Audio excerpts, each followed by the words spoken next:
This is Pretty Much Pop, a culture podcast taking artists at their word like a sucker. Today we're discussing the meaning-optional art form that is pop and roll lyrics. Who are they aimed at? How do they relate to the music? And how do you, the listener, relate to whoever the words are actually being spoken to in their literary context? I'm Mark Linsenmayer, just singing along with the hook, blissfully ignorant of the fascist undertones of the song. I'm Al Baker, endlessly fretting about songwriters' circulatory systems. And our guest, introduce yourself, Dave. My pen name is Dave Philpott, and I'm the author of the ridiculous books Dear Mr. Kershaw after Nick, Dear Mr. Popstar, and Grammar Free in the UK, where we take songwriters to task over their lyrical content. Yes, tell us a little more to get us started, since really this is just an excuse to talk about your project and your amusing books that we can fill time by having you read out of them. But let's at least get the overview out. How long has this been going on for? People will be very surprised at the fact that the artists have actually participated in this. Just give us a little intro for the folks that haven't heard of what this is. It's been going since 2008. My background is I'm a professional musician. I work on the circuit doing covers, and my whole life is music. I'm obsessed with music. But my father doesn't have any interest in music whatsoever. So I found it very fascinating that you could actually read a lyric out to somebody that has no pre-knowledge of an artist, and where, for example, you and I would look at the Stones and go, my God, I see a red door and I want to paint it black. You and I would go, well, that's the same pen that bought us Sympathy for the Devil. We'd be looking with reverence. Whereas my dad would say, if he sees a red door and wants to paint it black, make sure that he has a strong undercoat on the door. Otherwise, it's going to turn out purple. And he has no care at all as to who's written it. Similarly, Duran Duran, you and I would look at them and say, probably one of the finest pop groups of our time. Hungry Like the Wolf, fantastic. My dad would say, you can't isolate starvation to wild dogs. What about famished like the ferret or peckish like the panda, etc., etc. So we basically had lots of letters where I would play my dad's songs and write his notes down, and we had them all put on this silly little website, expecting no reaction whatsoever.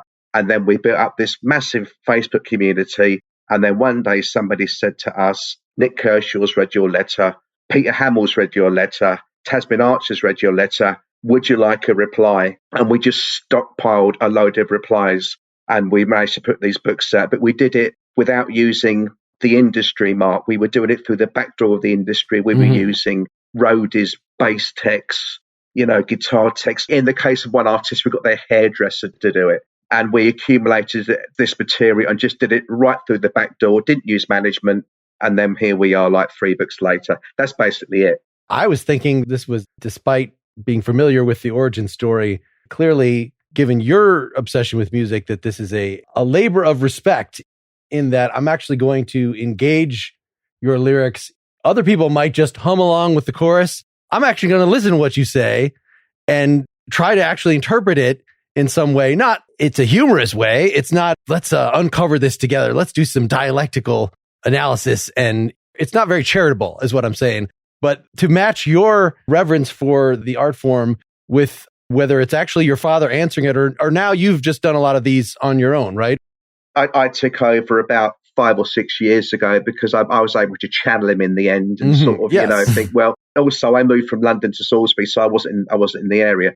But I thought, okay, let's just sit down now and pretend that I have no interest in who's written this and just look at the lyric. There was an instance once where I played my dad the lyric and he phoned me up. He says, oh, I've done some research into this artist. I said, well, we can't do that one then because you're supposed to know nothing. Okay, so the second you start doing research, the wheels have fallen off. So I just do it now and I just go in there channeling what he'd say and think, just imagine you've got no interest in anything other than being like a compliance department for music or be an internal audit and then looking at the lyric and saying, we found some issues. So I was interested when I was reading through some of the parts of your book, because it seems like part of what you're doing really successfully in the notes and queries that you're writing to these musicians is channeling a very particular kind of English folk figure. So I don't know if, Mark, in America, you have the phrase green ink, like writing in green ink. No. The idea is there's a very particular kind of person which exists in like English folk mythology who spends all of their free time writing extremely picky and inconsequential letters to usually local newspapers, sometimes national newspapers. There's a kind of long-running joke in British comedy, which you find in Monty Python and like earlier places like this. This very particular kind of small c conservative busybody who just spends their entire time trying to usually spoil other people's fun or point out that people aren't as clever as they think they are. That seems like the kind of character that you're channeling in these books. And I'm really curious to know whether your dad is just that kind of person or to what extent you were trying to, I guess, satirize that kind of habit that a lot of English people seem to have. That's exactly what it is. And we did do a couple of silly letters to a local paper, and we were making the latest more and more exaggerated just to see how many would get published. So it's exactly what you just said.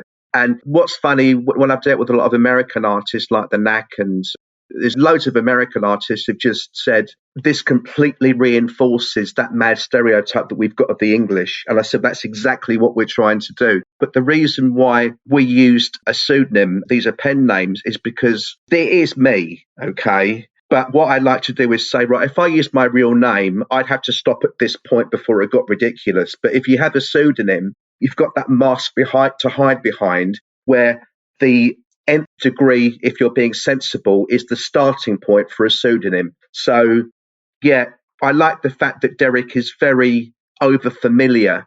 He's like the guy that basically barges in backstage at one of your gigs with a laminate on, and nobody knows how he's got the laminate, and starts to dictate to you what your songs are about.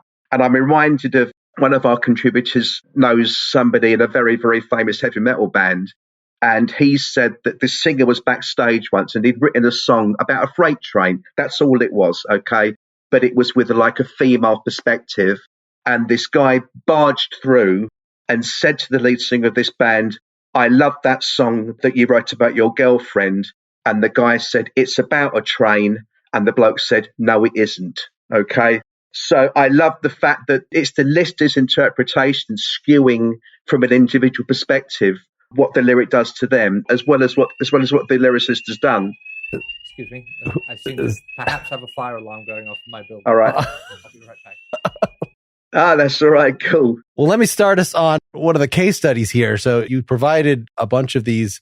So you've got your long form ones and your short form ones. Is that because you know the short form ones aren't going to be answered, or these are just sort of afterthoughts that you put in to fill out the book based on more famous material, or why this distinction between the long and the short? Well, because some of the letters are extremely involved. Both the letters and the replies are very, very involved. So we like to put like these breathers in, because I'm actually formatting the new book at the moment. So after you've had a really heavy going letter, I think it's really funny just to have a little breather in there that's like a one-liner. We will get in replies to those as well. Well, what's very important here, Mark, is that there's no deception involved here. What we do, we tee up the artist before we go into battle, so to speak. So we'll get in touch with an artist because we've had a lead, like from a bass player or a tech, and we're like, this is what we do.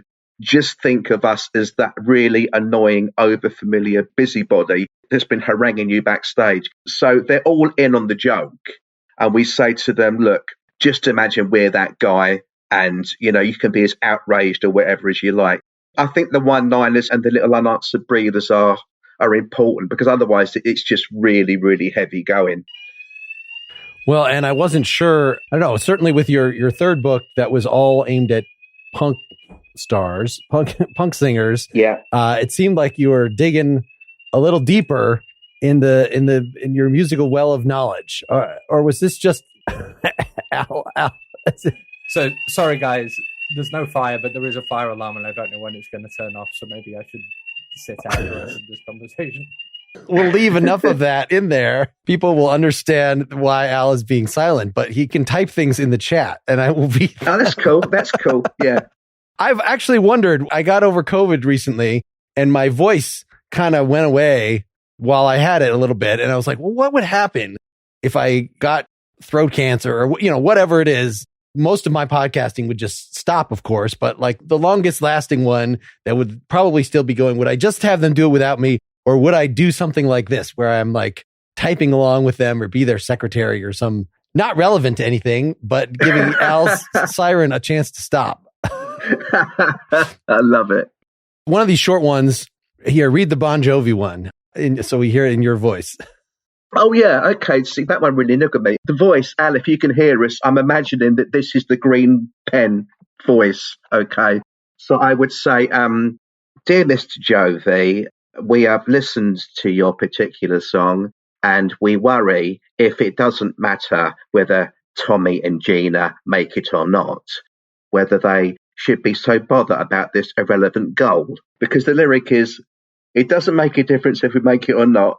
We're halfway there. Well, what does it matter? If it does make a difference, just stay at home. Don't even go halfway. Just stay at home on your sofa. And this got me to like pull up the video. This is a song that came out when I was in high school or middle school, high school anyway, but it was not something I was on board with. It was very popular and I kind of was a little more snooty about my musical tastes at the time. And a bunch of guys jumping up and down, looking all with their long hair. I liked the Cars. I liked like more class Toto in Chicago, musicianship oriented groups. And this is a weird song in the presentation. And it's got these lyrics that are ostensibly kind of like Bruce Springsteen-esque literary, here's a struggling couple. Will they make it or not? But it's so swept up in its genre, in we're having a fun time, that it's a really strange, then to throw this story that I guess was written by Bon Jovi with another guy who was not in the band who had written a song with them in the past, their other big single. It was kind of based on one or both of theirs experience of being poor, trying to make it as a musician and having a girlfriend who is a waitress. There's some real grit there, but it's delivered in this way as if to invite misinterpretation. I don't know. What do you take of that whole as a case study of the way that lyric is presented in that setting? It's quite a strong image, the whole thing about Tommy being on the dock and Gina's, working the diner all day. But you've got that strong anthemic chorus, which is prefaced by this middle eight. And the lyric is literally, we've got to hold on to what we've got. It doesn't make a difference if we make it or not. We've got each other and that's enough for love. We're halfway there, living on a prayer. And you're going, well, if you're not bothered about it, why are you making the journey? It's this contradiction. But I've got a theory about this sort of thing. I think what happens sometimes is that a writer will say, look, I've got a corking chorus here. It doesn't really matter what we put before it because no one's going to look at that bit. But obviously, if you're sitting down and looking at the lyric as if you're like an internal audit officer, then you can't hear the music and you can't hear the anthemic chorus. All you're doing is looking at the lyric and you're treating each lyric in the same manner as the next. Whereas the writer is saying, well, okay, we'll put that massive chorus in there and it doesn't really matter what we put in before it. I'm reading in the voice of Al. Reminds me of the storied history of Born in the USA and its misinterpretation as a nationalistic anthem. How does this kind of misinterpretation compare to the sillier ones of Derek? What we're talking about there, Al, it's all about the listener. I mean, I've got this theory sometimes where, somebody says, I'm working on a new album. Democracy, for example, it took like 3 years to come out. And Axl says, we've got to get the bass compressed right. I wonder sometimes if an artist thinks, look, as long as it's in the studio, it's mine, okay? But it's like any art form. But the second it's exposed and it's released, I lose all control over the interpretation. And I lose something because in a certain respect, it's not mine anymore. I've seen it on the front line being a musician where, for example, I did a gig about a year ago and I sang a song by Billy Fury. He was our Elvis Presley, Billy Fury. And he's got this song called Halfway to Paradise, which is an absolutely beautiful lyric. But because one of the audience members told me it was the main song of her husband that run off with this other woman, she has now taken every single lyric of that song and contorted it so that it's about his infidelity, where in fact it's not about that at all. Sometimes it's willful interpretation based on the situation of the person that's listening to it. So the answer to your question now is there's nothing that Bruce can do about it. That's not the sort of lyric that Derek would pick on because there's nothing in there where we'd say, well, that doesn't make sense. It all pretty much makes sense. But I think the problem is if you're listening to a particular song with a certain mind view or a certain prehistory, or you've had some sort of bad or good situation relating to that lyric, then that is going to fully colour how you interpret the lyric. Another Comment from Al. Is that perhaps one of the things that musicians get out of replying to your letters? That they can confront their fear of being misinterpreted in a fun way? Relatedly, have you found any pattern of what kinds of musicians are more keen to respond or more able to join in with the joke? Second part of your question, all genres. I like to engage with the punks because they're quite an intelligent lot, actually. A lot of the punks, they're really quite articulate and very, very intelligent people. But no, I didn't find any particular genre to be more receptive than others.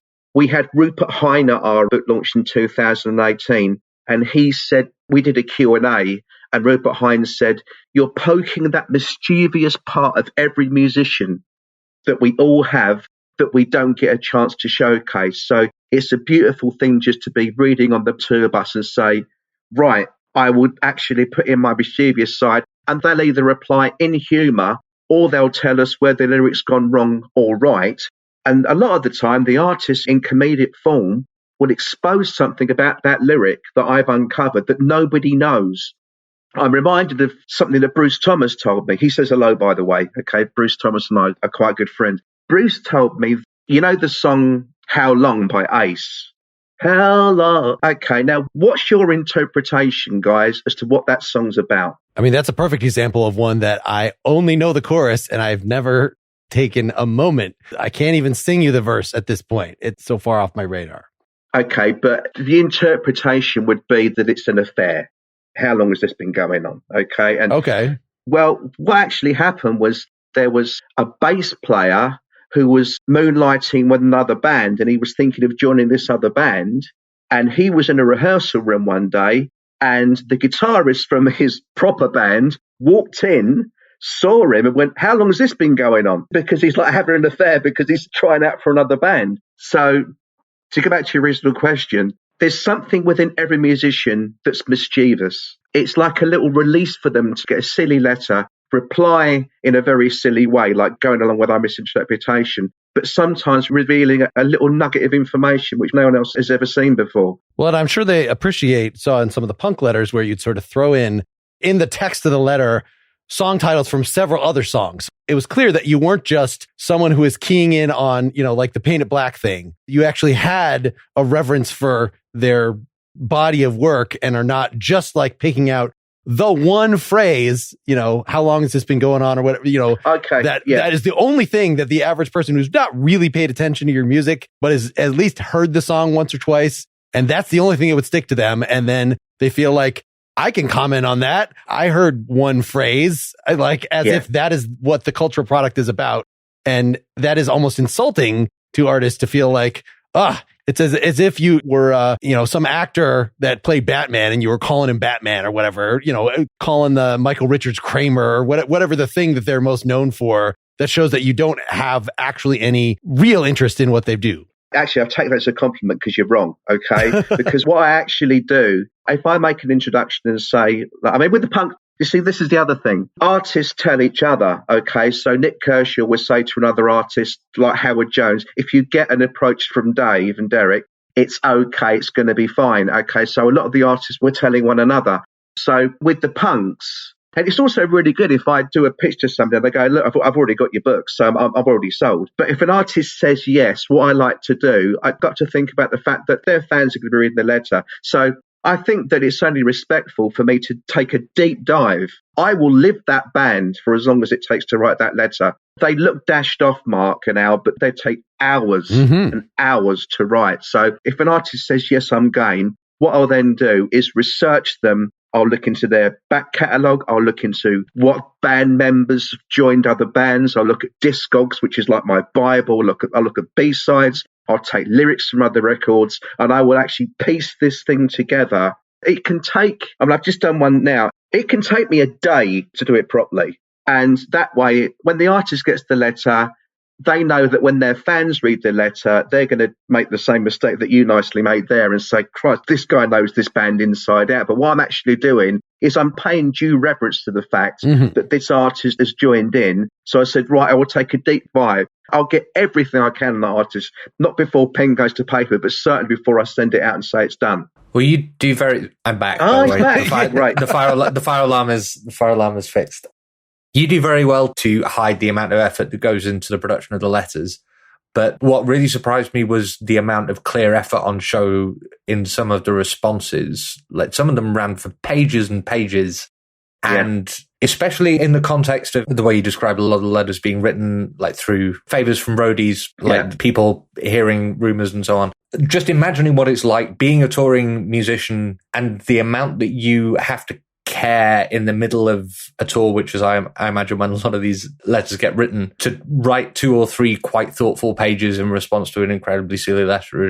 It's obviously must be really gratifying for you, but it's really interesting as well. Maybe you've talked to some of the musicians about this in particular, but what do you think they get out of it? The first thing is, if you really admire an artist, and then you find out that they've got a really good sense of humour and they've got the ability to poke fun at themselves, which is what they're doing a lot of the time in this thing. What you're going to do, you're going to like that artist even more, aren't you? It's a released, I mean, a couple of musicians have said to me in the past, my inbox is clogged every day with requests. And I get this and I think this is a breath of fresh air. This is something that I've never done before because it's utterly unique, by the way. And I'll probably never get a chance to show my mischievous side again or showcase a point about that lyric. So I might as well just dive in and write 2 or 3 pages because I know my fans are going to read it as well because it's going to be read by thousands of people. So the answer is nobody loses. And I get surprised. Again, it's preconceptions, isn't it? Sometimes somebody will say, you should contact X artist. And I'll go, well, actually, his public persona, he'd probably bite my head off, okay? But they don't. They might write back in a cod, offended way. But what I find is that the more angry they are, in character, the more fun they've actually had because they come back to you afterwards and say, oh, man, that was a blast. Just to get one of the slightly longer ones out, I have the one in front of me from Cutting Crew. The letter that you write is exactly kind of that thing of, calling Michael Richards Kramer or whatever, of just saying, Ray, I just died in your arms. I must say I am utterly dumbfounded by the above statement. Aside from being grammatically dubious, it simply cannot be true. I'm certain that I would recall such a grisly incident. In addition, my wife, Jean, would have been most alarmed to witness my return from an evening in your company holding a male corpse. As for something I said being the cause of your demise, I would simply state that even a rudimentary grasp of biology would give lie to your assertion that one can pass away from being spoken to while hugged. And then there's a couple more paragraphs, one of which just is making fun of the name of the band, that it sounds like they're a bunch of hairdressers. And his response was, as a hairdresser, this song wasn't about you, but it was about a regular lady customer in our salon. And the something she said, she wanted a stupidly huge amount of hairspray on the new beehive style I had fashioned for her that evening. And suddenly I fell and completely passed out from the fumes. And he writes a little more of that. So that's a nice, you gave kind of a quippy dashed off thing. Doesn't necessarily show deep knowledge, but you're having fun. And he gave a response that probably he gets crap about, like the name of his band all the time, and just embraced it. And like, okay, I'll answer a joke with a joke. Yeah. Another thing that's really important is that when this whole thing started, it was literally us taking lyrics and saying, that makes no sense. It makes no sense. Okay, so Vanessa Williams, no, the sun never goes round the moon. If it did, we'd all be dead and we'd be burnt as heretics if we said about it 600 years ago. When Squeezer got this lyric where, Chris Difford to me, Difford and Tilbert to me are up there with Lennon and McCartney as far as songwriting advantages go. But he's got a lyric where he says, basically, he's got a song called Tempted, and it's about coming back from holiday. And he said, I'm at the airport, the car park, the baggage carousel. No, you're not. You actually come from the airport, you get your baggage, and then you go to the car. So there were literal things where he said, that is literally wrong. But sometimes we'll get an artist where we'll actually do an audit, and we say, there's nothing untoward here. It's all beautifully written. There's nothing that we can take away and say this is wrong. So what we're going to have to do is willfully misinterpret it, deliberately get the wrong end of the stick for the purposes of a joke. So we've got 2 subsets of letters. We've got the letters where we go, you are wrong, this makes no sense. And then we've got the other letters where I say, there's nothing wrong with this, we are going to completely misunderstand it and we'll just build a story around it. And then you can come back with and say whatever you like, but you'll probably give us a little germ in there as an Easter egg as to what the song's really about. Maybe read the Bryan Adams one. Have you got it there? Because I haven't got it in front of me here. Bryan Adams has stated that everything he does for me. The soft rocker recently visited the Canadian Prime Minister and had his photograph taken with him. He also performed at the opening ceremony of the International Cricket Council's World Cup tournament in Bangladesh. I can categorically state that neither action benefited me in any way, shape, or form whatsoever. just the simple, it was in the die in your arms, that someone is singing in second person. And so, but the only person that can receive it in that form is if you were actually writing it for your girlfriend or, whoever you're sending it to. And everybody else, it is a voyeur. And that's just the nature of the form. Yeah, that's right. Conversely, along those same lines, it's almost visceral, to be serious for a moment. When you listen to a lyric, I'm a Scott Walker fanatic. I have been a Scott Walker fanatic for 30 years. And then he's got this song and he says, you're on your own again and you're your best again. That's what you tell yourself. And then there's another lyric where he says, repeat our dreams to someone new. And it's obviously about a relationship ended, and you get that tingle because you go, my God, I thought that was just me. You've actually nailed it. And then you identify with it completely, but then you feel slightly sullied because you think, well, that's a really bad part of me that he's actually focused on because he's got that as well. The same with Morrissey, one of the best lyrics ever written. So there's a club if you like to go, you might meet somebody that really loves you. So you go and you stand on your own and you leave on your own and you go home and you cry and you want to die. And the first time I heard that lyric as a kid, which is worse, you go, oh my God, and then you go, but you kind of then recoil away from it because it's nailed it so viscerally, if you understand. So one thing that I think is kind of interesting about the project of the letters, and a reason why you will certainly never ever run out of material, is that kind of the core joke of the letters is that if you take any song lyric or any piece of poetry literally, almost any song lyric or almost any piece of poetry literally, it's interesting that you've done a lot with punk because punk is often one of the big counterexamples to this. You will always end up with something that doesn't make any sense. As you just kind of alluded to, the way that metaphors work in songwriting is you write something which doesn't make any sense on the face of it. And so that is a signal to the audience that they have to think about the content of the lyrics in a non-literal way. So I was just listening to a bunch of songs today to try and prep myself for this.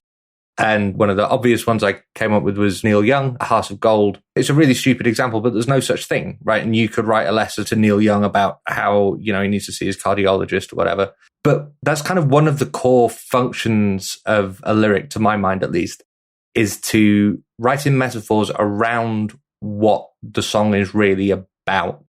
And part of what makes it so interesting to listen to good lyrics as a listener is that job of trying to figure out. You can almost kind of take for granted that a good lyricist is never going to spell out for you exactly what they're trying to get across in a song. And a part of what makes lyric writing a good and interesting art form, at least, in the post Bob Dylan era of music, is there's really fun literary criticism game that you get to play just as an average music listener where you're trying to figure out, okay, we can take for granted the fact that what this songwriter is saying isn't meant to be taken literally. So what is it then supposed to be about? And that's kind of where most of these jokes seem to be coming from, is that the most stupid, boneheaded way to approach popular songwriting is to just stop at what is being literally said and deny yourself the pleasure and the challenge of trying to extract a deeper, more interesting meaning from these songs. I think the choice of key joke that you've chosen is super interesting because I think it gets directly at what makes songwriting such an interesting art form. Yeah, I agree. I mean, I'm a massive fan of Neil Hannon. I've been a Divine Comedy fan since 1994. And he said something in an interview once where he basically said, you've written one line and that's the golden line. That's everything that you want to express is in that one line. But then you have to write another line that rhymes with it. So are you sacrificing, and so basically, everything else is a kiss off, but I'm looking at that other line. So he'll say, you've got one message to put across, but then you think, well, what rhymes with that? And then your next line is really superfluous in a way. That's kind of something that I think separates a good songwriter from a great one, is the ability to make the supporting lines in a song express interesting and relevant different features of the same theme that the core line is supposed to come out with.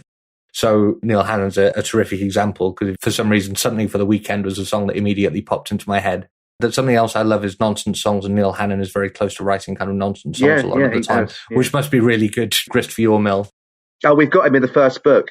Yeah. But one of the hard things about writing songs is that once you've got the clear idea, the clear keys, the hook, the thing that's kind of your core idea for the song, is how to, as you say, write lines that rhyme with them, but which nonetheless do useful work in also communicating the core message. For me, at least, one of the things that separates good songwriters from great ones is the ability to do that rather than merely come up with rhymes to fill the space between the bits that you really care about. Yeah, I'm not suggesting for a moment that Neil Hannon did. He actually was talking in the interview about the problems. That is what's hard, though. He nailed it. That's the hard bit. Another thing that I love is sometimes when you've got these lyrical cliches, you know, eyes is going to rhyme with surprise or alibis or lies. You know, it's coming from maybe a weaker writer. Because I love wordplay, which is, part of the fun of what we do in these books. What I love is when you hear a lyric and you think, oh, well, I know where that's going to go. Okay, so for example, in Paranoid Android by Radiohead, the first time I heard that, I did what everyone else does. When Tom York sings When I Am King, the next lyrics are going to be You Will Be Queen, because it's a pastiche on Heroes. And then he comes out with When I Am King, you will be first against the wall. And you think, my God, that's really hooked you in there. And also there's an Icicle Works song where Ian McNabb says, we had our dreams and one by one they all, and you think he's going to say came true. But he says they all fell through.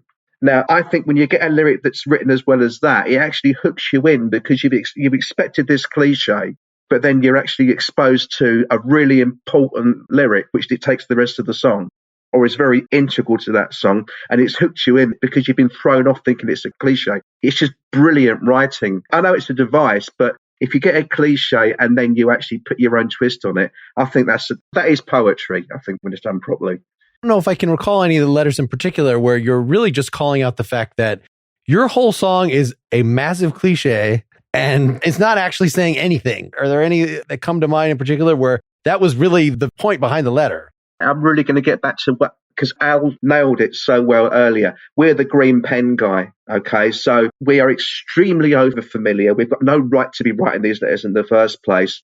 But at the same time, if somebody writes a very affronted letter to the local paper about whatever, they'll do it in a polite, calm, measured way, won't they? So we get a lot of comparisons with Henry Root. I think it's a lazy comparison. I don't think we're anything like Henry Root. I think we're more like the time-wasted letters, or we're more like Bob Servant. I think the key to making this funny is to be polite, calm, don't be rude. It's like you get more effect from saying something quietly than shouting it.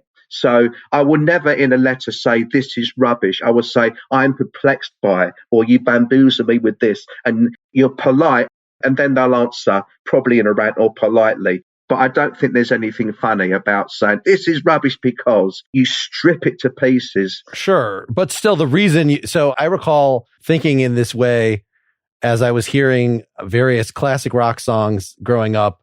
Whenever any song says, everybody, like, just stop right there, because what you're about to say does not actually literally apply to everybody. If everybody got up and danced, it would be chaos. It would be, if everybody needs somebody to love, like, don't make generalizations like that. Just everybody does need somebody to love, Mark. All right. That's not the best example, but yeah, you're right. That would be the kind of thing, if I was writing a letter about that, it would be picking on, in particular, what I feel like is just a lazy bit of songwriting. That it's just by saying everybody, it's like a call to action to whoever's hearing. It is not literally talking about everybody in the world. Everybody wants to rule the world. Let's say that. Yeah. So were you behind the change, Mark, in popular songwriting between the old days of everybody and the kind of newer days from the late 90s onwards of everybody in the house? So you're specifying at least where all the people all are. X such that X has property P. Yeah, exactly. I want to logically diagram. A Russellian denoting. We should take another example here. Should I read the Gloria Estefan one? She replied to that. All right. Well, here, I'll read it and you can characterize the response. You just provided the short one. Dear Gloria Estefan, I was most perturbed to learn that the rhythm is going to get me tonight. To the best of my knowledge, I have not consciously offended movement or variation comprised by the regular repeating or alternation of varying quantities or conditions. And so I'm perplexed as to why retributions are being planned for this very evening. There's certain artists where I just like to keep writing. There's something I find inherently funny about certain artists, and Gloria Estefan, God bless her, is one of them. But I did another one to her where I basically said, in 1987, I heard you on the Ken Bruce radio show saying that you were going to keep on counting until I was yours. It's now 37 years on. I'm still happily married. I'm just wondering where you are in this pointless numerical tally.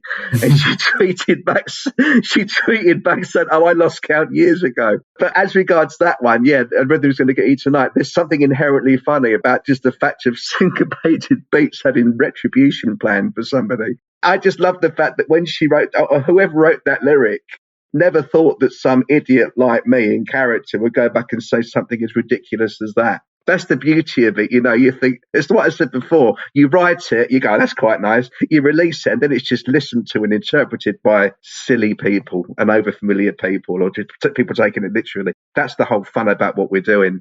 But I think that lyric is, I don't know if I want to say lazy or bad lyric, but it is partaking in some kind of weird ritual. The literary reference is sort of like to the dancing shoes that the child puts on and it makes them dance until they die. Like, you know, it's kind of has some backing of music as a force that is going to control you. And there's so many songs, you know, dance related songs about music as some otherworldly force that is going to take you and do its will upon you. So I don't know if, you know, that's a cliche lyric. It's like, it's not cliche such that it bothers me.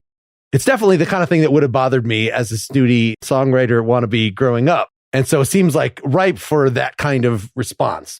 You've also got to consider that if you've listened to that track in the morning and, you know, the rhythm's going to get you that evening, what are you doing for the rest of the day? I mean, she's assuming that you listen to it on the dance floor. Supposing you just, you know, you're waking up and it's 8 o'clock in the morning. Oh, the rhythm's going to get me tonight. What can I do? I've got 8 hours to kill yet. Tonight's going to be a good night. Yes, there are all these assumptions of place in some of these things. Like, well, that's great. I just got to get through the rest of my workday.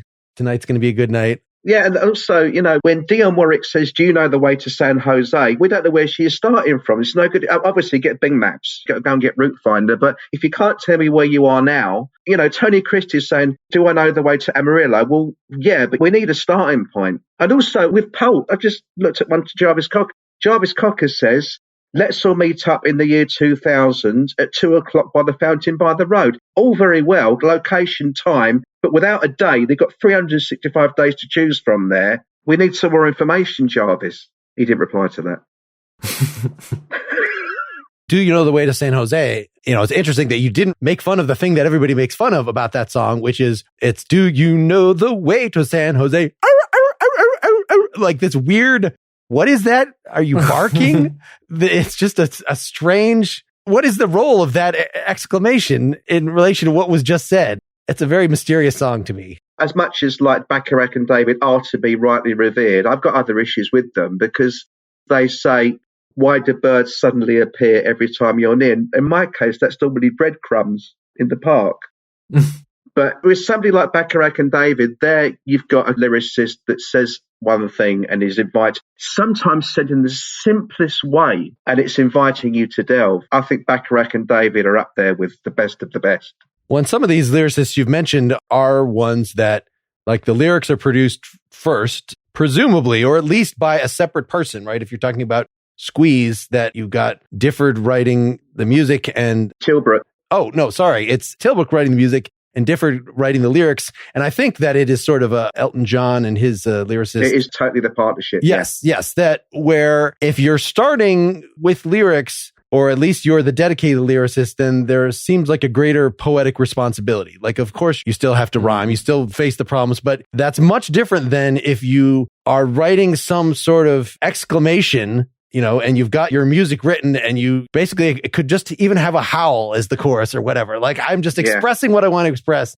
And then you could just kind of fit some lyrics in there that maybe they mean something. Maybe they don't. Maybe they're just filling up space. Like, that is what I associate with pop music.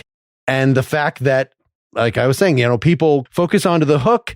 They might just not even get its meaning's entirely optional in the rest. So it's like, you know, very fertile ground for making fun of or poking holes in the things that they semi-randomly use to fill out the rest of the song. I think you've nailed it there. And I think if we can get Al in on this, because I often think, say, for example, the Gloria Estefan example, what you've got there is a lyric being carried by a tune, okay? Whereas, and obviously they put that lyric in there because it fits with the beat. If you look at a song like a Rolling Stone, you've got the converse, where the tune is not really that important. It's just there to carry the lyric. So you've got lyrics carrying tunes and tunes carrying lyrics. If you're brilliant like Nick Cave, you can do both. But I think it's an important distinction where you say, is that lyric there because the tune's so good, or is it the other way around? If you look at a lot of Dylan stuff, the music, it's almost like a bedrock, isn't it? It's almost like a foundation. It's not really that important. Fairport Convention do it as well a lot, like Matty Groves, songs like that, where you think, well, we've got this underlying motif of chords underneath, but it's just there really, just to drive. It's the lyric that's the most important thing. I mean, that's interesting because I had thought of those rock renditions of classical English folk tunes or whatever as being, I don't want to deal with writing lyrics. We're going to take a pre-existing thing and the creativity is all going to go into the arrangement of this, that it's not necessarily we're trying to figure out what is the best way to tell the story of Matty Groves or whatever. It's that we're just going to take this traditional thing and these skills that we've learned as traditional musicians or, with knowledge more or less reverently, like, the Pogues. We have a passing knowledge of the folk stuff, but we're really punk rockers and, we're going to jam these things together. A wide answer to that is, in both those examples, both Shane MacGowan and Fairport, is that, yes, they do that. I think they've got a reference towards traditional music and they've got like Magic Rose and like the Pogues are doing like Waltz and Matilda. But they've demonstrated elsewhere in their back catalogue that they could fucking well write, okay? Because if you listen to Fairport, like a song like Who Knows Where the Time Goes, that is literal poetry, okay? Sure. They've demonstrated elsewhere in their catalogue that they are perfectly capable of doing it, but they're choosing just to put their own interpretations into. I know what you're saying, because you get a lot of bands that just look at doing traditional arrangements because they can't write.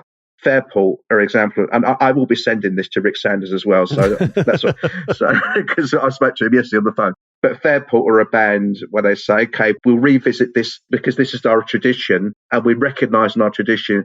But by the same token, we can write fantastic songs by ourselves. Yeah, on some days, I think Shane MacGowan is the greatest lyricist who's ever been. I think you might be right. Yeah, just needed to say that. But the point, Mark, about I guess song setting or like newer takes on traditional music is really interesting and says something about the place of lyrics. In those cases where you do start with the lyrics, that always seemed to me like the much harder way of doing things, because then the job of the composer or the job of whoever's writing the music is to evoke the meaning of the lyrics. And that seems like a much harder job to me than writing lyrics which capture something of what's expressed by a pre-existing melody. I don't know about you guys, whenever I write music, everything always comes together, or like the key line, the chorus line the lyric will come with a melody already attached to it. And it always seems clunky to me to do things any other way, but that's because I'm not especially talented or a professional. I find it hard because it's hard and you need to be extremely good to be able to work it. But do either of you guys, Dave, I assume you write music as well? Yeah, I write lyrics, yeah. Do either of you guys have a preferred way of doing things? Does everything happen only in one order for you? It's lyrics for me. Lyrics first. It's always, because I'm more of a lyricist than I'm a musician. But again, I like the fact that I don't do it for a living, writing, because I'd hate to be in a position where you have to, like, I'll get back to Scott Walker again because he's my idol, but Scott Walker says, they said, why do you release an album every 15 years? He goes, because you can't force it. And when it comes, it comes. So I'd hate to be in a position where I had to write to order, album tour on the treadmill. We've had this thing recently with Spotify, haven't we, where Spotify's founders said, you've got to come up with consistently good quality again and again. That's not the artistic process. You can't just switch it on. I don't think you should actually sit down and say, I'm going to write a song today. You've got to get the lyric in your head and write it when it comes. I don't think you can force it out. One of my recent music interviews opened my eyes to how I actually do things. I was talking to Wesley Stace, aka John Wesley Harding, about his recent album Late Style, which he didn't write any of the music for. He wanted to write some sort of smooth jazz dinner music.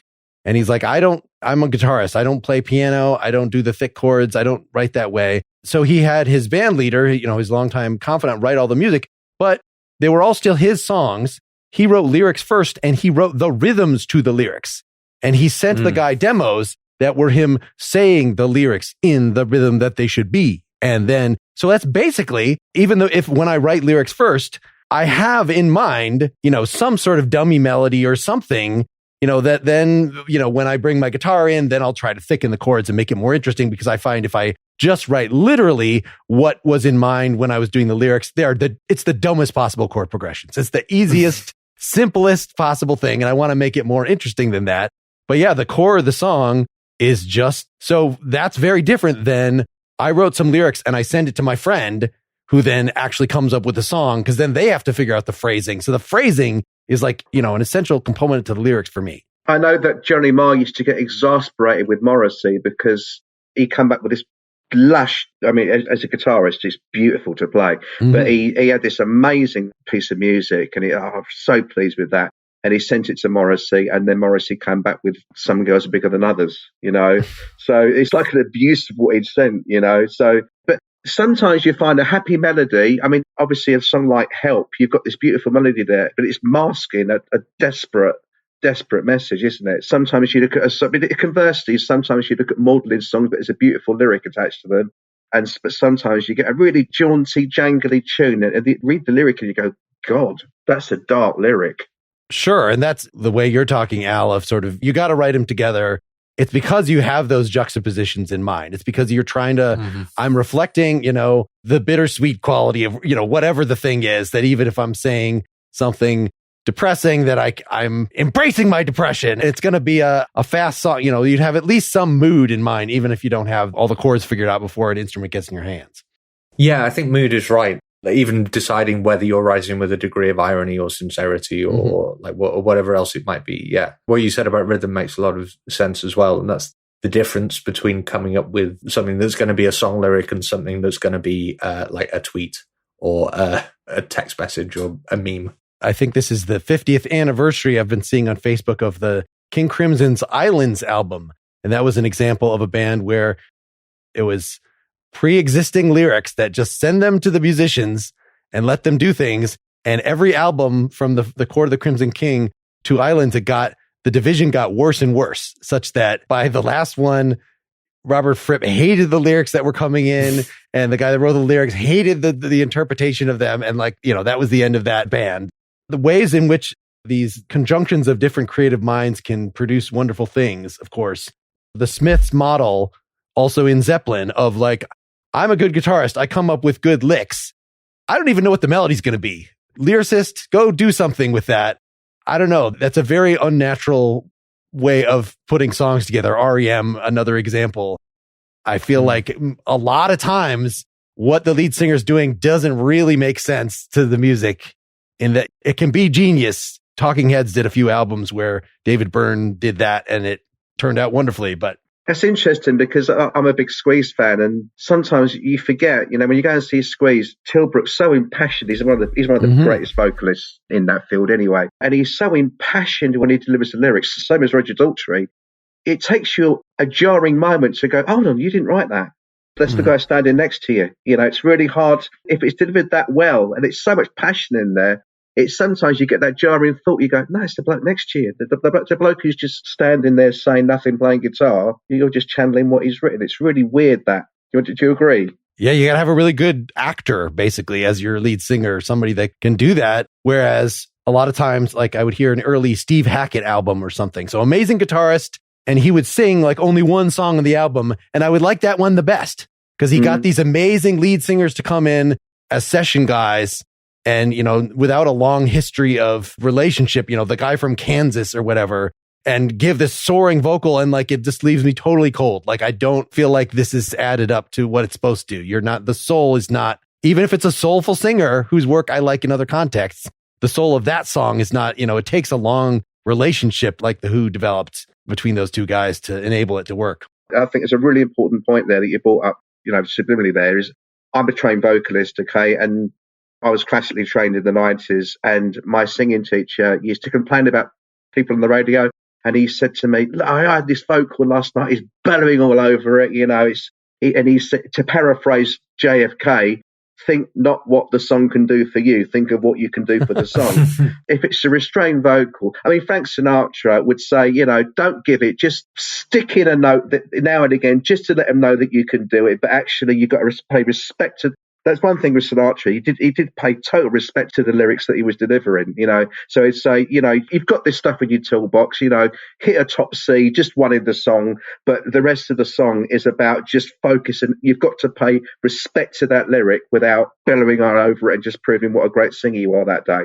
So that's a good point, I think. I just was reading, coincidentally, something about the journey of Foreigner, that this was the Led Zeppelin sort of thing where sometimes Lou Gramm would write his own lyrics and sing them, and sometimes he would just do what was given to him by Mick Jones. And as that band was sort of they were gradually growing apart throughout the early 80s to the point of this I Don't Want to Live Without You song, which was one of their last really big singles, that Lou Gramm absolutely hated and tried to sabotage it by undersinging it. That like, I will put none, you will not even know that it's me singing it. Like, I thought maybe this could be Mick himself singing it because it's so unlike his normal soaring jukebox hero sort of thing, but it ended up working and became a massive hit anyway. It's like, I tried to destroy the song. I hated it. Oh, well. Well, that's the same with Creep, isn't it? With that bit, the guitarist put that in there to sabotage the song. And it's the most memorable part of the song. It's the most powerful part of the song. Wasn't that the story with You Ain't Seen Nothing Yet with Bachman Turner Overdrive as well? They did the silly, the way in which the singer... But baby, you ain't seen... Yeah, that's not how... I can't remember if it's Bachman Turner or indeed Overdrive who was the singer in that band. But they're singing in a deliberately silly way because they didn't care for the song that much and didn't think it would do all that much for them, and that it became their second biggest hit. Maybe again, it doesn't matter. But again, maybe none of this matters. Back to that really vital thing about, as soon as it's released, you've lost all control, whether it be a film or any art form. So he's sabotaging the song, but he's not banking on the fact that when it's going to be released, then it's not his baby anymore. Yeah. And some of this is just, I don't know, you can try to write such that you're bulletproof.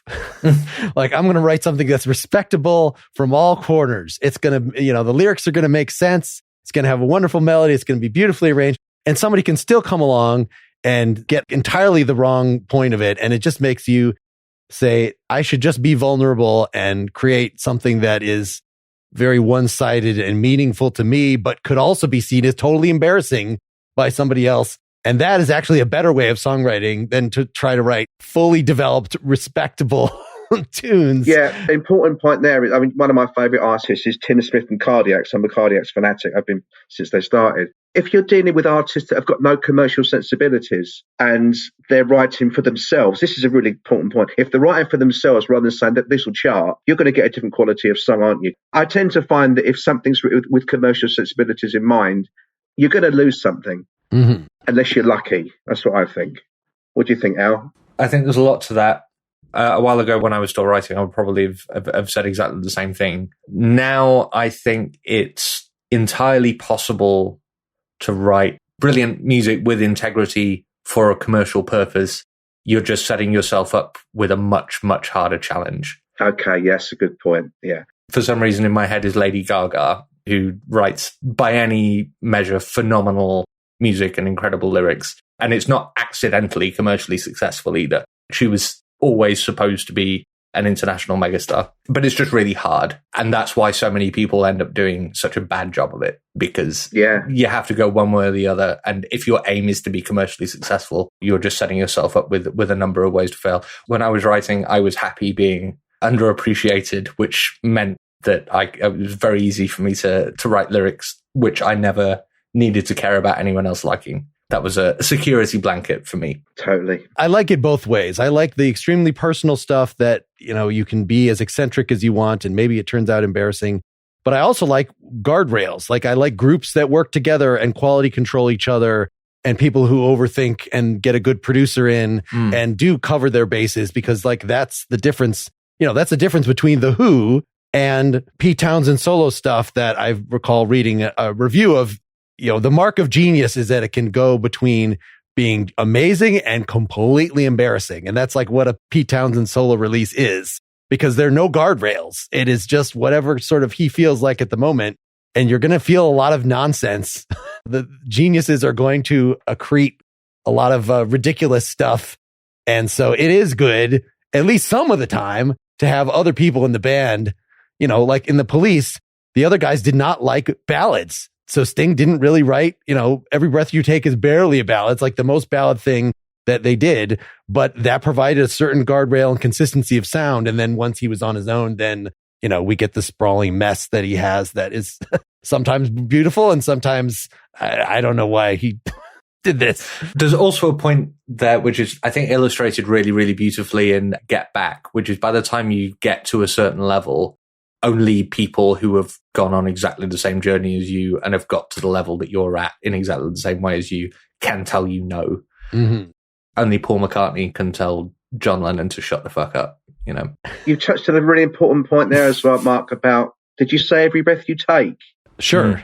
Okay, I've done weddings, and that's been the opening song. That's been the song. Stalker song, yes. Yeah. Do you know what this is about? And it's the same with The One I Love as well. I've done a wedding once where somebody wanted The One I Love as the first song. And you're going, if you listen to it. I went to see the Mountain Goats a month ago, playing in Manchester, one of my favourite bands, and they have a song which got very famous on TikTok a couple of years ago called No Children, which is the best breakup song that anyone has ever written. And John Darnielle, who's the front man, was on stage talking about the number of people who have asked him to sing it at their weddings and how it's always a no, because why would you want to? Why would you wish that kind of pain? People play You've Lost That Lovin' Feeling at weddings. It's like, what? There's, okay. What? Yeah. That's what marriage is. Did you know that the brief for that record was that the title was written before the lyric? Did you know that? You lost that loving feeling. The brief was, that's your title, and the lyric was written around it. There are worse ways to do things. Yeah. What's really interesting to me is, I don't know too much about them, but you know this band, I think it's Chicago. Chicago wrote a lyric about writing a lyric. It was a really big tune. It's got a timer, it's got a number in it. And basically, the story is that they went home, they had this track, they didn't have a lyric, and the rest of the lyric is written about not having a lyric. And it's got, I've only got until this time to write this lyric. And it's a brilliant, brilliant song. I love songs that are written about writing songs. It's crazy. Yeah. I mean, that's like all these novelists making their characters novelists. Like, it's just, if you want to write about your experience, then write songs about being on the road, write songs about having writer's block, write songs about how it's all been done, you know, as you're trying to come up with a new song. I don't want to say that's lazy songwriting, but it's definitely, to me, that maybe limits your audience to other people who are trying to do this thing as well and can sympathize, as opposed to the average person that could not care less of how difficult it is to get these words out of your brain. We were talking about Christmas songs on the previous podcast, and maybe that's one of the, it's like a Christmas song. Your song about how hard it is being a songwriter, you should probably only do one and make sure it's a good one. Well, thank you so much, Dave and Al, for, I think we've done plenty here. It was a joy paging through your book, and I will continue to do so. Thank you very much. And nice to meet you, Al. Very nice to meet you, Dave. And I will also continue to enjoy the book. Bye-bye then, chaps. Thank you. Bye. So long, listeners. Thanks for listening. Get more Pretty Much Pop at prettymuchpop.com. Get bonus content at patreon.com/prettymuchpop. Pretty Much Pop is part of the Partially Examined Life podcast network, and it's also presented by openculture.com.